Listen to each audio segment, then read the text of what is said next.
À tous, vous écoutez Cinécast. Salut Thibaut. Salut Guillaume. Cinécast, c'est le podcast qui chaque semaine vous recommande des films à voir au cinéma, en streaming ou VOD. Ou pas, parfois c'est des films qui ne sortent pas en salle. Qui sortent pas en France. Ah oui, c'est sorti en Belgique début avril, c'est pas encore prévu pour la France.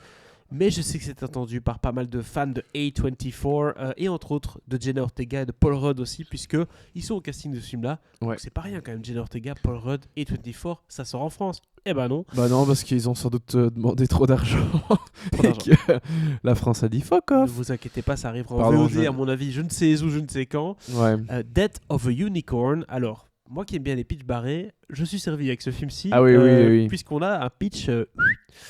un peu fumeur de cannabis. Donc Elliot et sa fille adolescente Ridley écrasent accidentellement une licorne. Déjà ça commence bien. La famille Léopold, propriétaire d'un labo pharmaceutique, ne tarde pas à s'emparer de la créature magique et leurs scientifiques découvrent que sa chair, son sang et surtout sa corne sont dotés de propriétés curatives surnaturelles que les Léopold cherchent à exploiter.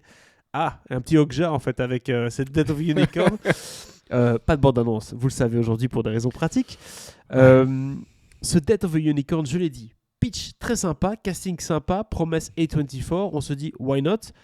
Quoique j'ai l'impression que dans le pitch, on parle pas trop de l'aspect peut-être horrifique, j'ai envie de dire. J'ai l'impression qu'il y a un peu un côté slasher à un moment donné avec cette licorne. En tout cas, quand tu vois les affiches, t'as l'impression que la licorne n'est pas très gentille. Les licornes vont pas être très très gentilles. Voilà, ouais. donc un petit côté, ça va verser du sang.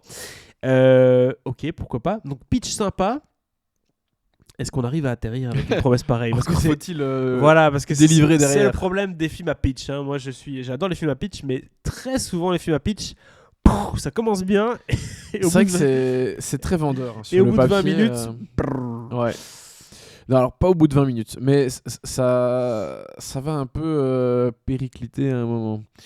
Est-ce que ça se dit? Ouais, je suis tellement fatigué, j'arrive plus à parler. Ça va capoter. Mais sur le papier, le pitch est plutôt sympa. Et dans l'absolu, il fonctionne pas trop mal tout du long. Malheureusement, pour moi, le problème, c'est que je le trouve quand même mal développé dans le sens où il y a des choses qui sont trop convenues. Notamment dans des révélations, des choses qui sont importantes en tant que spectateur pour comprendre où on va, etc. Voilà, et il y en a d'autres, je trouve que c'est assez brouillon, notamment concernant le développement de certaines idées dans le film, dont des explications et des trucs comme ça.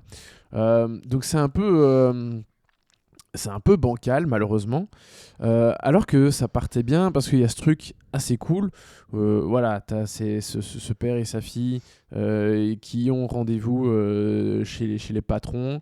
Grosse famille de riches dans le pharmaceutique, comme tu l'as dit.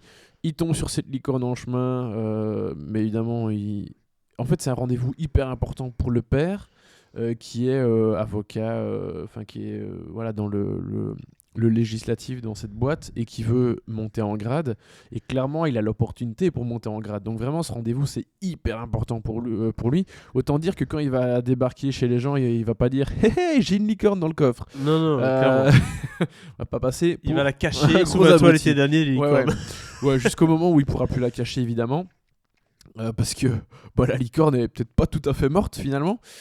Et puis évidemment, voilà, les choses vont vite se barrer en couille. Mais donc, il y a pas mal de promesses qui sont faites par rapport à ce début de pitch. Il y a des choses intéressantes qui vont être développées par la suite. Mais je trouve qu'un des autres problèmes du film, c'est un peu son rythme qui est vraiment bâtard et qui fait que, en fait, c'est jamais vraiment haletant. Ça rend pas les choses très drôles non plus, c'est pas effrayant non plus. Il y a des choses qui sont drôles dans le film, je vais y revenir, mais vraiment t'as ce truc où les curseurs sont un petit peu tous montés, mais c'est pas assez équilibré, c'est pas assez fort. Est-ce que c'est pas parce que le film a le cul entre 56 chaises, dans le sens où t'arrives avec un concept pareil, tu dis ok la licorne, etc., boum, tac, mais après il faut choisir un style de film que tu vas faire. Est-ce que tu vas faire un film d'horreur? Est-ce que tu vas faire un film de stoner? Est-ce que tu vas faire... J'en sais rien, mais tu dois vraiment rentrer à fond dans un genre, parce que c'est quand même le meilleur moyen de faire un film. Tu prends le genre, tu prends le pitch et tu essaies d'en faire quelque chose. Mais là j'ai l'impression que justement ils savent pas très bien sur quel pied danser, que ce soit à la fois dans l'horreur ou dans la comédie pure ou... Enfin, tu vois ce que je veux dire? Ouais, ils savent pas très bien sur quoi elle est, et donc du coup il y a un peu un problème d'identité, quoi. C'est un peu le problème, bien qu'ils essayent de prendre une direction. On est quand même plutôt clairement devant une comédie horrifique. Ok. Bon, évidemment avec Déjà, à la base, comédie avec un- horrifique, c'est un genre assez particulier. Il n'y en a pas 35 000 par an. Bah, il y en a quand même quelques-unes, mais oui, effectivement, il y en a quand même moins que des Mec, films d'horreur comédie purs premier horrifique, degré. moi je pense à Scary Movie, c'est quand même pas une comédie horrifique, ça. Mais... Ouais. Bah oui. Oui. Oui. Bof, quoi. Oui. Bon, oui, mais c'est un peu différent, les Scary Movie. On est D'accord. vraiment dans le pastiche, dans Ouais, la bien parodie. Mais tu vois, il y a des éléments d'horreur qui fonctionnent, il y a des éléments de comédie qui fonctionnent, mais vraiment, c'est un peu les montagnes russes, quoi. Ça fonctionne pas super bien tout le temps, et c'est ça qui est un peu dommage. Parce que voilà, je trouve qu'il y a des idées qui sont développées qui sont pas mal, mais voilà, il n'y a pas le résultat escompté qui arrive à la fin, je trouve. Cela dit, il y a quand même des bonnes choses, je l'ai dit. Il y a des moments où on rit, notamment grâce au personnage de Will Poulter qui est complètement en roue libre et que je trouve très drôle pendant tout le film. Vraiment, tu sais, il fait ce gosse de riche qui a l'impression d'avoir un rôle important, de peser. Parce que papa et maman sont riches et ont une grosse boîte et ceci, cela. Du coup, je compte aussi. Alors que le mec est nulle part dans la vie. C'est pas ton argent, c'est mon argent. C'est ça. Tu vois, c'est les gens qui pensent avoir réussi par procuration comme ça. Ouais, j'en connais 2-3. Donc bon, ce genre de rôle, ça fonctionne toujours assez bien. Et puis aussi, il y a Richard E. Grant dans le rôle du père qui est... du père riche qui est super, mais aussi évidemment la relation père-fille entre Paul Rudd et Jenna Ortega qui lui a envie de plaire à son patron comme je disais, et elle qu'est-ce qu'elle vient faire là du coup, parce que soi c'est vrai que Paul Rudd il aurait pu être tout seul en bagnole chez son patron discuter. Pourquoi est-ce qu'il emmène sa fille? En fait parce que la famille veut aussi rencontrer sa fille, voir qui il est vraiment en tant que personne, et pas vraiment juste voir si on veut lui donner la promotion. Exactement. T'es comment, Jack? Mais c'est pas une petite promotion, c'est potentiellement Oui. vraiment On cherche un nouveau manager ou je sais pas quoi. Ouais, c'est ça. Enfin, limite un nouvel associé, quoi. Tu Oui, vois, oui, donc... voilà, oui, ok. Et donc voilà, d'où Today's the day. le petit week-end Voilà. en famille. Viens jouer avec nous au badminton. Et puis en plus, comme maman Oui. est décédée il y a longtemps, Ah oui. il y a ce truc où il faut bien Tu fais partie garder les tu fais liens. partie de la famille, mec. Il faut garder les liens C'est entre ça. papa et sa fille, donc Ok, voilà. Tu vois le genre. Mais donc ça fonctionne bien, parce que Jenna Ortega, elle sait toujours bien faire l'ado. Elle nous fait sa l'ado bizarre. Wednesday, c'est ça, l'ado bizarre. Un petit peu. Ouais, un petit peu quand même. Ça devient récurrent avec elle. Bien sûr, les gens, on peut pas trop leur reprocher non plus, mais les comédiens font souvent un peu les mêmes types de rôles pendant un moment. Surtout aujourd'hui. Bon, il y en a, ils les font toute leur vie, mais Kevin Hart, par c'est exemple. comme ça. Kevin Hart, Gal Gadot. Johnny Depp, Gal Gadot, oui, bien sûr. Ryan Reynolds. Même un peu Tom Hanks, je trouve, de plus en plus. Mais, voilà. Ryan Reynolds. Hein. Ryan Reynolds, complètement.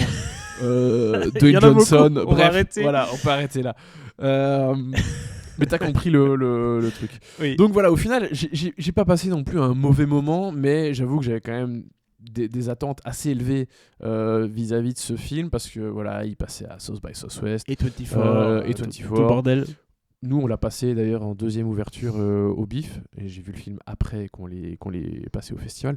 Mais donc voilà, ça avait l'air d'être un plus gros film que ce que ce ne l'est au final. Sympa sans plus. Et Ouais. donc sympa sans plus. C'est vrai qu'on s'attendait à une belle surprise. D'ailleurs, on l'avait mis dans nos films attendus de l'année. On avait pris ce film-là parce qu'on s'est dit la bande-annonce était vraiment très drôle, ça avait l'air génial. Gros casting, belle bande-annonce. Et 24, allez, ça peut donner quelque chose qui étonne. Ouais. Malheureusement, voilà, ça n'a pas étonné plus que ça. Et ça donne un résultat un peu. C'est mi-figue, mi-raisin. Un peu, Voilà. Un peu bof. Exactement. Combien d'étoiles du coup? 2.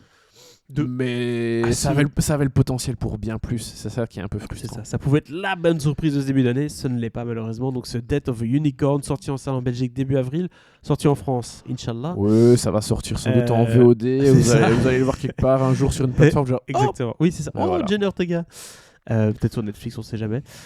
Et voilà, donc ça c'est pour notre avis sur le film. N'hésitez pas à nous dire dans les commentaires si vous avez vu le film en Belgique, notamment ce que vous avez pensé de celui-là. Et aussi, abonnez-vous au podcast sur la plateforme de votre choix, que ce soit Spotify, Apple Podcasts, Deezer, on est partout. À très bientôt pour de nouvelles critiques. Ciao, ciao.